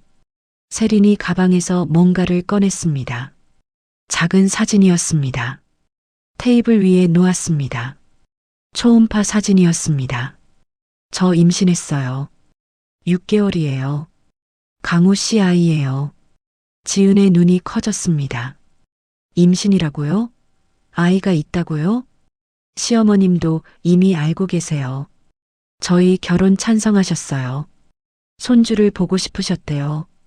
세린의 입꼬리가 올라갔습니다. 승리자의 미소였습니다. 언니는 21년 동안 아이가 없었잖아요. 강우 씨가 그러더라고요. 사랑 없는 결혼이었대요. 그냥 의무감으로 살았대요. 한마디 한마디가 비수처럼 날아왔습니다. 지은은 이를 악물었습니다. 저는 강우 씨한테 새 삶을 줄 수 있어요. 아이도 있고 사랑도 있고. 언니는 뭘 줄 수 있어요? 세린이 몸을 앞으로 기울였습니다. 언니, 솔직히 말할게요. 빈손으로 오셨으니까 빈손으로 나가세요. 그게 공평하죠. 위자료 좀 받아서 조용히 나가시면 서로 좋잖아요. 지은은 아무 말 없이 세린을 바라보았습니다. 세린은 자신이 이겼다고 생각하는 것 같았습니다. 임신이라는 카드가 모든 것을 뒤집을 거라고 믿는 것 같았습니다. 지은은 천천히 입을 열었습니다. 세린 씨, 네. 남편 회사가 있는 그 건물 있죠. 테헤란로에 있는 10층짜리 빌딩. 세린이 고개를 끄덕였습니다. 그 건물 주인이 누군지 알아요? 세린의 눈썹이 올라갔습니다. 갑자기 왜 건물 얘기를 하는 건지 모르겠다는 표정이었습니다. 몰라요. 그게 왜요? 지은이 미소를 지었습니다. 처음으로 웃었습니다. 제 건물이에요. 세린의 표정이 굳어졌습니다. 네. 500억짜리요. 매달 임대료만 5억씩 들어오고요. 세린의 얼굴에서 핏기가 빠져나갔습니다. 아버지가 돌아가시면서 물려주셨어요. 남편은 10년 동안 장인어른 건물에서 사업하면서 몰랐더라고요. 지은이 커피를 마저 마셨습니다. 컵을 내려놓는 소리가 조용한 카페에 울렸습니다. 그리고 지금 그 건물 계약 갱신 안 하기로 했어요. 2달 후에 나가야 해요. 남편 회사. 세린의 입이 벌어졌습니다. 아무 말도 나오지 않는 것 같았습니다. 빈손으로 왔으니까 빈손으로 나가라. 그 말 그대로 돌려드릴게요. 지은이 자리에서 일어났습니다. 세린 씨야말로 빈손으로 오셨잖아요. 남의 남편 뺏어서 뭘 얻으려고 했는지 모르겠지만 그 남편 이제 사무실도 없어요. 회사 망하면 뭐가 남을까요? 세린의 얼굴이 창백해졌습니다. 입술이 파르르 떨렸습니다. 아, 그리고요. 지은이 가방을 들며 덧붙였습니다. 언니라고 부르지 마세요. 그렇게 부르라고 허락한 적 없어요. 세린이 뭔가 말하려고 입을 열었습니다. 하지만 지은은 이미 돌아서서 걸어가고 있었습니다. 카페 문을 열고 나서며 지은이 뒤도 돌아보지 않고 말했습니다. 다음에는 제 건물 1층 카페로 초대할게요. 거기 커피가 더 맛있거든요. 문이 닫혔습니다. 지은은 카페 밖으로 나와 하늘을 올려다보았습니다. 맑은 하늘이었습니다. 가슴속에 뭉쳤던 것들이 조금씩 풀리는 느낌이 들었습니다. 임신, 아이. 그 말이 아프지 않다면 거짓말이었습니다. 21해 동안 아이를 가지지 못한 것이 지은의 가장 큰 상처였습니다. 시어머니는 그것 때문에 평생 지은을 무시했습니다. 하지만 지금은 달랐습니다. 상처는 여전히 있었지만 그것 때문에 무너지지는 않았습니다. 아버지가 남겨주신 것이 있었습니다. 돈만이 아니었습니다. 당당하게 살라는 말씀이었습니다. 고개 숙이지 말라는 말씀이었습니다. 지은은 핸드폰을 꺼내 변호사에게 전화를 걸었습니다. 변호사님, 저예요. 상대방 측 여자를 만났어요. 임신 6개월이래요. 전화기 너머로 변호사의 목소리가 들렸습니다. 알겠습니다. 소송에 반영하겠습니다. 오히려 유책 사유가 더 명확해졌네요. 네, 부탁드려요. 전화를 끊고 지은은 걸음을 옮겼습니다. 강남역 인파 속을 걸으며 생각했습니다. 이제 한 사람 남았습니다. 시어머니. 이 모든 것을 알면서 숨기고 불륜을 묵인하고 세린의 편을 든 그 사람. 주먹을 꽉 쥐었습니다. 마지막이 남아 있었습니다. 세린을 만나고 이틀 후 시어머니에게서 전화가 왔습니다. 지은아, 지금 당장 우리 집으로 와. 목소리가 차가웠습니다. 평소에 지은을 부를 때와는 전혀 다른 톤이었습니다. 마지막으로 얘기할 게 있어. 1시간 안에 와. 일방적으로 전화가 끊겼습니다. 지은은 핸드폰을 내려다보며 피식 웃었습니다. 마지막으로 얘기할 게 있다고요. 좋습니다. 지은도 할 말이 있었습니다. 가방을 챙겼습니다. 변호사에게 받아둔 서류들을 꼼꼼히 확인했습니다. 오늘이 마지막이 될 것입니다. 21해 동안 참아온 것들을 모두 쏟아낼 날이었습니다. 시댁에 도착하니 거실에 온 가족이 모여 있었습니다. 소파 중앙에 시어머니 정화가 앉아 있었습니다. 그 옆에 남편 강우가 고개를 숙이고 앉아 있었습니다. 맞은편에는 시동생 부부가 있었습니다. 그리고 놀랍게도 세린까지 와 있었습니다. 거실 구석 의자에 앉아 배를 감싸고 있었습니다. 불룩한 배가 눈에 들어왔습니다. 지은은 현관에서 신발을 벗으며 그 광경을 바라보았습니다. 마치 재판정 같았습니다. 피고인석에 자신을 세워놓고 판결을 내리려는 것 같았습니다. 앉아. 시어머니가 턱으로 빈자리를 가리켰습니다. 지은은 천천히 걸어가 앉았습니다. 모든 시선이 지은에게 쏠렸습니다. 본론부터 말할게. 시어머니가 입을 열었습니다. 이혼 조건 정리하자. 위자료 3천만 원, 새 집 얻을 돈 1억. 총 1억 3천이야. 지은은 아무 말 없이 듣고 있었습니다. 대신 건물 계약 갱신해줘. 그리고 세린이 아이를 강우 아들로 인정해줘. 그러면 깔끔하게 끝나는 거야. 시어머니의 목소리는 단호했습니다. 이미 결정된 사항을 통보하는 것 같았습니다. 협상이 아니라 명령이었습니다. 지은은 천천히 고개를 들었습니다. 시어머니와 눈이 마주쳤습니다. 거절합니다. 시어머니의 눈썹이 꿈틀거렸습니다. 뭐, 거절한다고요. 그 조건 받아들일 생각 없어요. 거실에 침묵이 흘렀습니다. 시동생 며느리가 놀란 눈으로 지은을 바라보았습니다. 시동생은 당황한 표정이었습니다.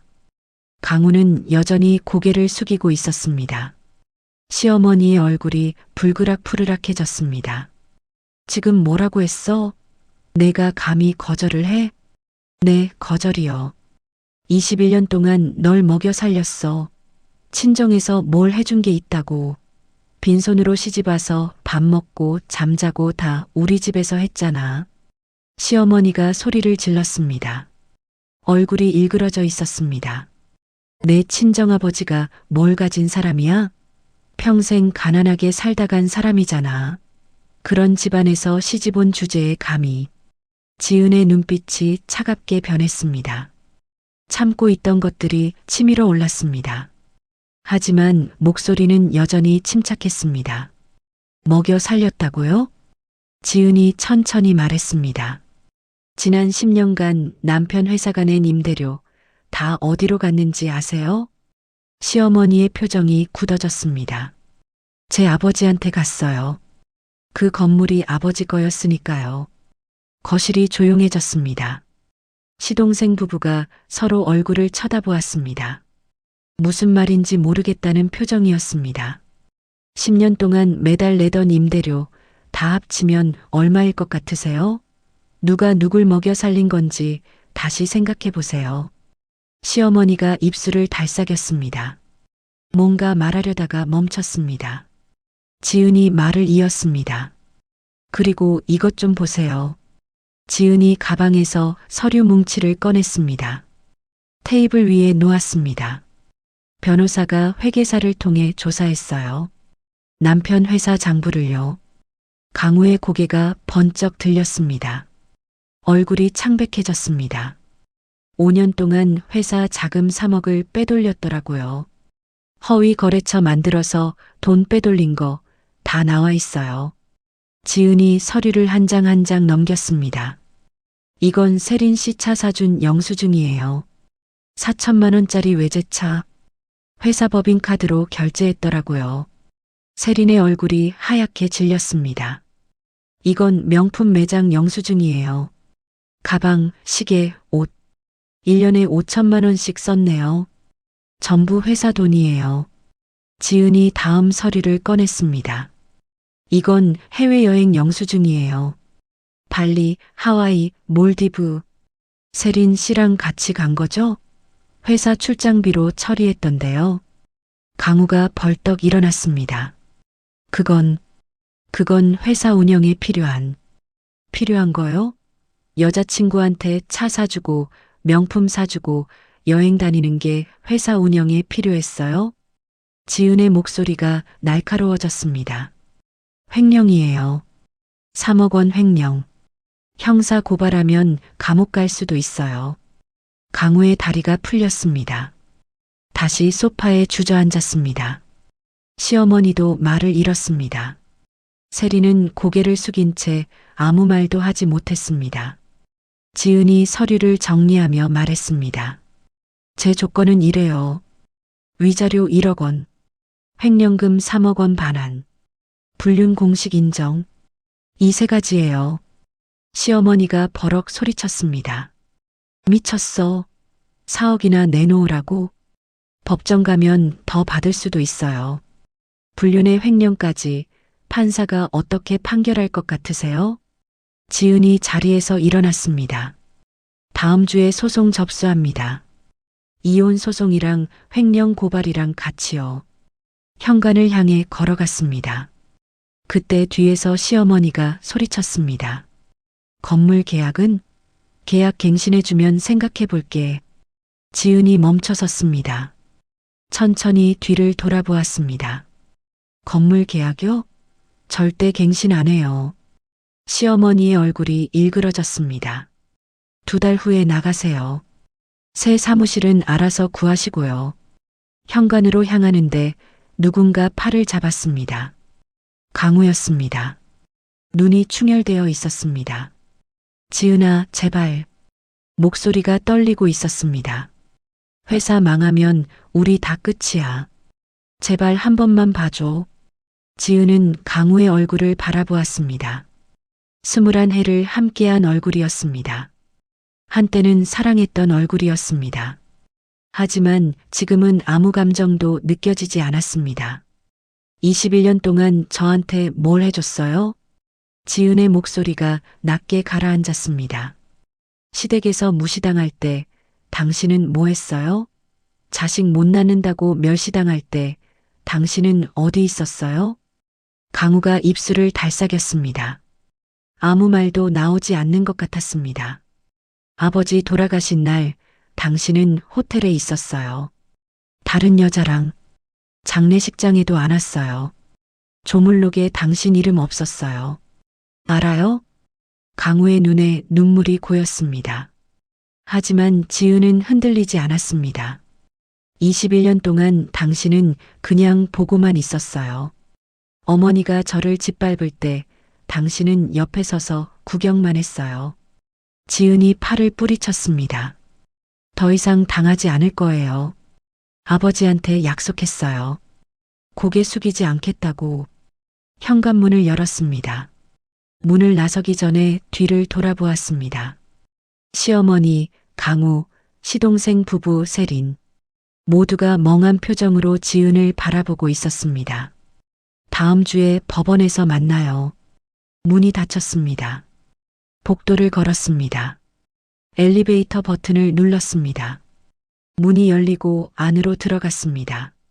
문이 닫히는 순간 눈물이 흘러내렸습니다.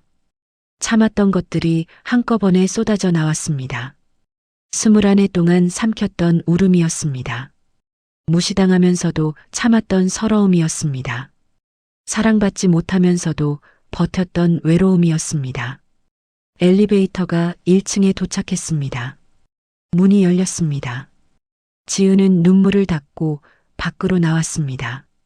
밤하늘에 별이 반짝이고 있었습니다. 차가운 바람이 볼을 스쳤습니다. 하지만 마음은 이상하게 따뜻했습니다. 서러운 눈물이 아니었습니다. 시원한 눈물이었습니다. 21년의 한이 풀리는 눈물이었습니다.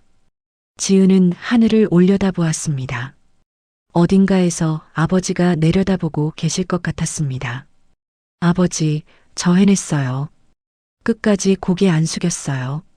바람이 불어왔습니다. 마치 아버지가 대답하는 것 같았습니다. 잘했다고, 장하다고. 지은은 눈물을 닦고 걸음을 옮겼습니다. 이제 정말 끝이 보였습니다. 다음 주면 소송이 시작될 것입니다. 그리고 모든 것이 마무리될 것입니다. 새로운 인생이 기다리고 있었습니다. 이번에는 혼자가 아니었습니다. 아버지가 남겨주신 것들이 있었습니다. 돈만이 아니었습니다. 용기였습니다. 당당함이었습니다. 지은은 밤거리를 걸으며 미소 지었습니다. 21해 만에 처음으로 가벼운 발걸음이었습니다. 6개월 후 서울가정법원이었습니다. 지은은 법정 의자에 앉아 판사의 말을 기다리고 있었습니다. 옆에는 변호사 정태석이 함께 앉아 있었습니다. 맞은편에는 강우와 그쪽 변호사가 앉아 있었습니다. 강우의 얼굴은 반년 전과 많이 달라져 있었습니다. 눈 밑에 그늘이 졌고 볼이 푹 꺼져 있었습니다. 판사가 서류를 정리하더니 입을 열었습니다.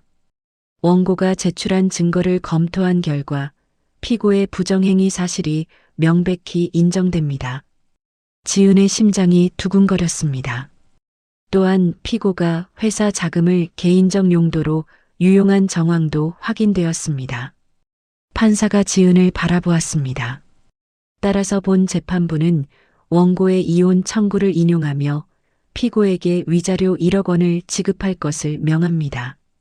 망치 소리가 법정에 울렸습니다. 끝났습니다. 21해의 결혼 생활이 공식적으로 끝난 순간이었습니다. 지은은 눈을 감았습니다. 가슴 속에서 무언가가 풀리는 느낌이 들었습니다. 무거웠던 것들이 하나씩 내려놓아지는 것 같았습니다. 법정을 나서며 변호사와 악수를 나눴습니다. 끝난 건가요? 네, 이제 자유입니다.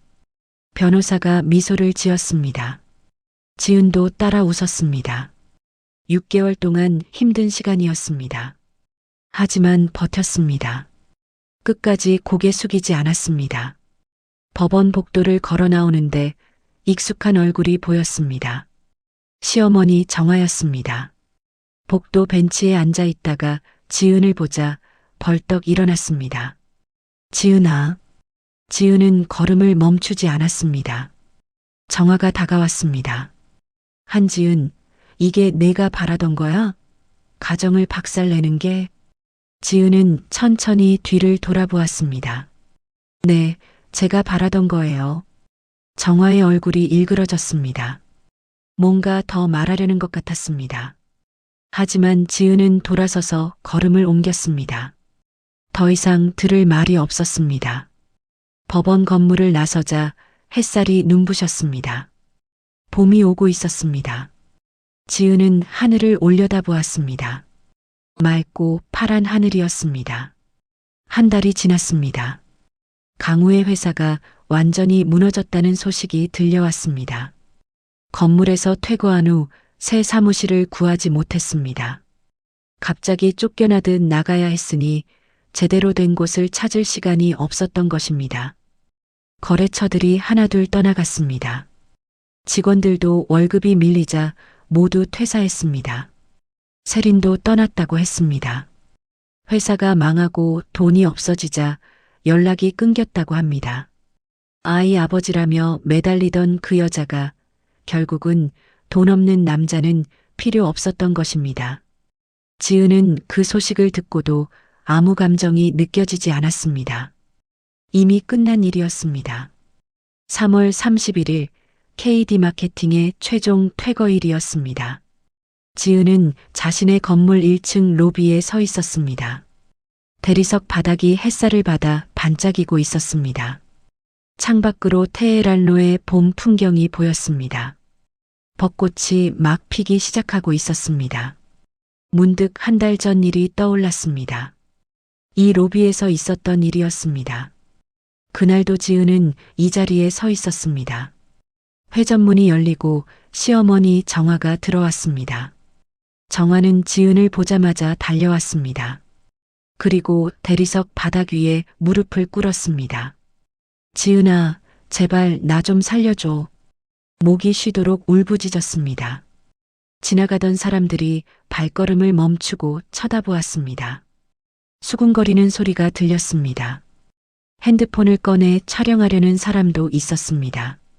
정화는 그런 시선에도 아랑곳하지 않았습니다. 바닥에 이마를 박으며 애원했습니다. 내가 잘못했어. 용서해줘. 제발 건물 계약 다시 해줘. 강우가 너무 힘들어해. 이제 어떻게 살아야 할지 모르겠대. 지은은 그 모습을 내려다보았습니다. 한때 그 앞에서 숨도 제대로 쉬지 못했던 사람이었습니다. 고개를 숙이고 대답도 못하고 눈치만 보던 상대였습니다. 그 사람이 지금 자신의 발 앞에 엎드려 있었습니다. 21해 동안 받았던 무시와 멸시가 떠올랐습니다. 친정이 가난하다고 무시당했습니다. 아이를 낳지 못한다고 멸시당했습니다. 아버지가 돌아가신 날에도 여행을 갔습니다. 불륜을 알면서도 숨겼습니다. 세린 편을 들었습니다. 지은의 눈빛은 차갑게 가라앉아 있었습니다. 경비원님, 지은이 입을 열었습니다. 목소리는 낮고 담담했습니다. 이분 좀 밖으로 모셔다 주세요.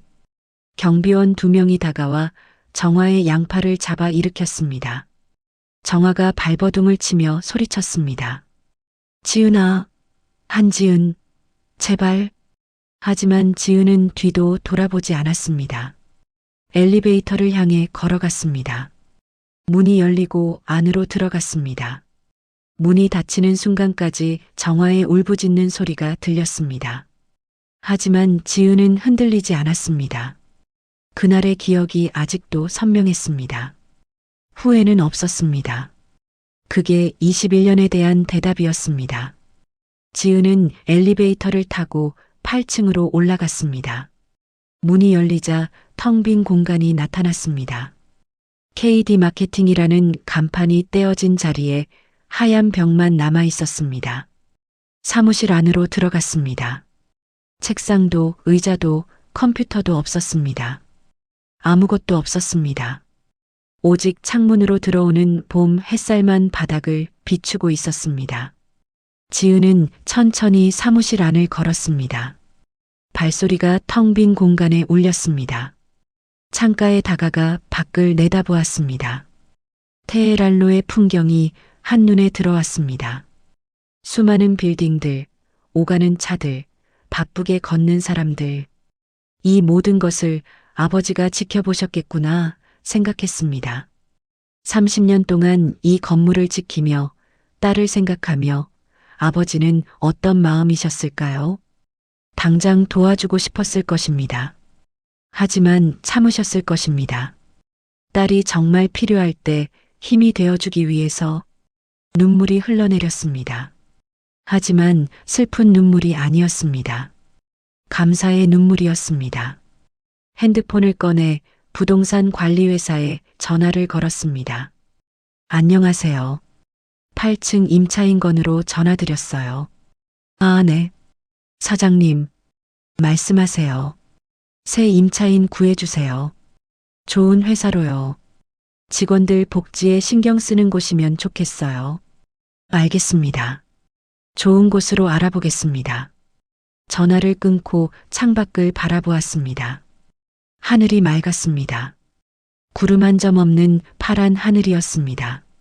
아버지, 지은이 나지막이 말했습니다. 끝났어요. 이제 정말 다 끝났어요. 바람이 불어왔습니다. 열린 창문 사이로 봄바람이 들어왔습니다. 마치 아버지가 대답하는 것 같았습니다. 지은은 눈물을 닦고 미소 지었습니다. 건물을 나서자 따스한 봄 햇살이 온몸을 감쌌습니다. 지은은 테헤란로 거리에 서서 하늘을 올려다보았습니다. 벚꽃잎이 바람에 날려 흩날리고 있었습니다.